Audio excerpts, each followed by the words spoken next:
Hi guys. Two major breakthroughs here at the Turner house, and I just wanted to share. I try to learn something new every week.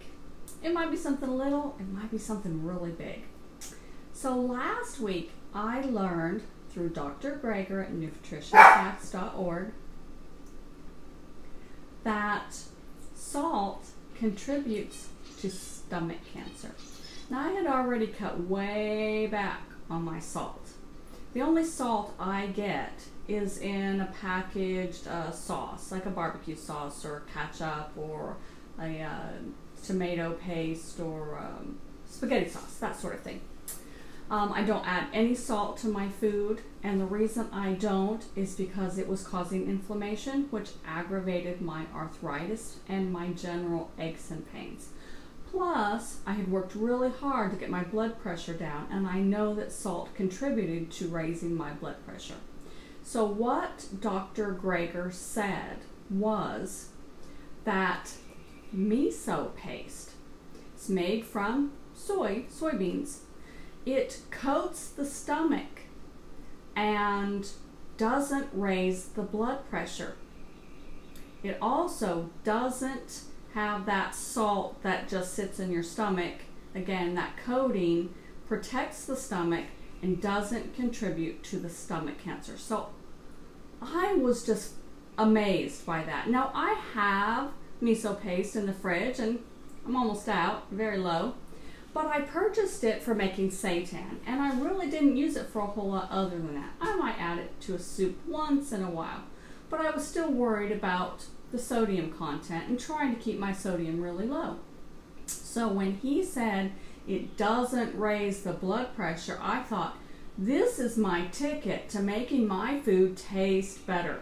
So in the cookbook that I'm still steadily writing, miso is going to be featured as a salt substitute. So let's just tell you that right now. So back to my story. So I thought, this is perfect for me. I'm going to use miso a lot more often. Now, it's not available locally to me. I have to order it. And I'll put a link in the description box for you in case you have to order it as well.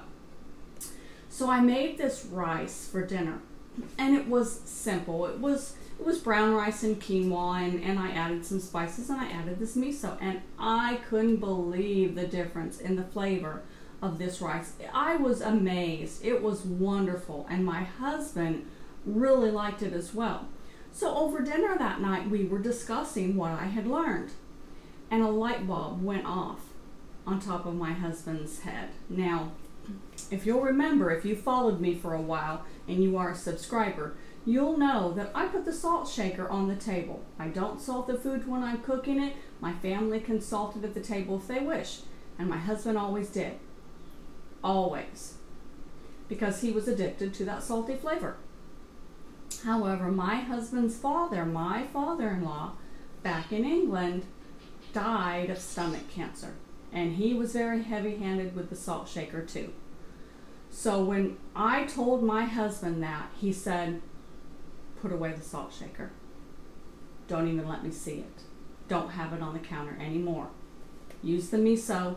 This food tastes amazing. Keep doing that for me. I don't want to see that salt shaker. And I couldn't believe it. Now, with our background, in case you haven't followed me from the very beginning, my husband only went plant-based for me because it was very, very hard for me to cook a separate meal for him and for myself. I was eating the sides that I fixed for my family. And after the first month and a half of me being plant-based, it was getting really, really hard for me to smell that raw meat and touch that raw meat. And I was gagging cooking his dinner, but I was doing it because he had made it clear he did not want to give it up. So when I told him how hard this was getting for me, and when he was seeing the results in me and how much better I looked and felt, he said, throw away the meat. We'll eat what's in the freezer. We won't buy any more. I'm done. I'm doing this for you. What kind of husband would I be if I did not support you in this? And so he was willing to give up meat. Cheese was a little harder, but he eventually did it. And that amazed me. My husband's British. He grew up on bread and cheese.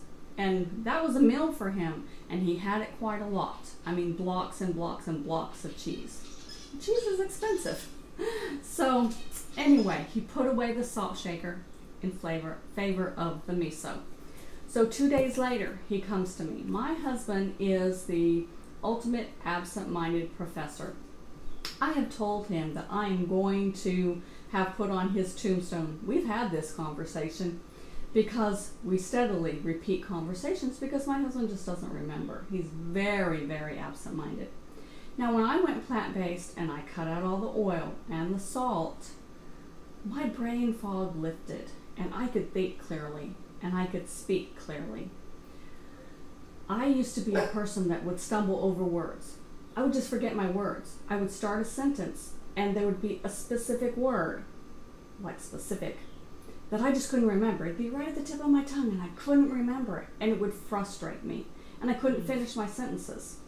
My son started overcompensating for me and finishing sentences for me when we were in a conversation or talking with other people, and he had my back. He was helping me out. He didn't want people to notice that Mom was losing it, and I really, really am thankful for him for that. But I don't have that problem anymore. I'm speaking to you now, and I'm not stumbling over words, and I'm remembering all the words that I'm trying to say. So when my husband came to me 2 days later and said, you know, if we could just find a home remedy or a specific food that I could eat for my mental clarity so that I wouldn't be so absent-minded, because I know it frustrates you, honey, and it's really starting to frustrate me as well. And speaking of himself, and I said, honey, we've had this conversation. You know, you were really good about giving up your meat, and I never thought you would. And you were really good at giving up your milk in your tea, and I never thought you would. And you finally gave up your cheese, and I'm so proud of you for that, because I never thought you would. But you haven't given up your crisps, your potato chips, and they're covered in oil. And so you haven't gotten rid of that oil, even though I'm not cooking with it. He still would bring in 3 bags of chips and a 6-pack of beer and take it down to the basement so that I wouldn't see it and wouldn't be tempted by it. And every week he would eat that 3 bags of chips. And he'd eat a bag at one sitting. And I said, you haven't given up your oil. Now think about how many bags of crisps you have every month. And think about what that's doing to your arteries. And if your arteries are clogged, then the arteries going to your brain are clogged. And we've had this conversation. And again, that light bulb went off on top of his head, and he said, you're absolutely right. I'm not buying any more. I'm going to beat this. And I'm so proud of him. So if you've got a significant other that is giving you a hard time and isn't on board, just be patient with them and just keep plugging away. Because little by little, now I've been at this 1.5 years, and my husband's just this week decided to give up salt and oil. It's taken 1.5 years, guys. So be patient with that person, those people that you love in your family, and they'll get there.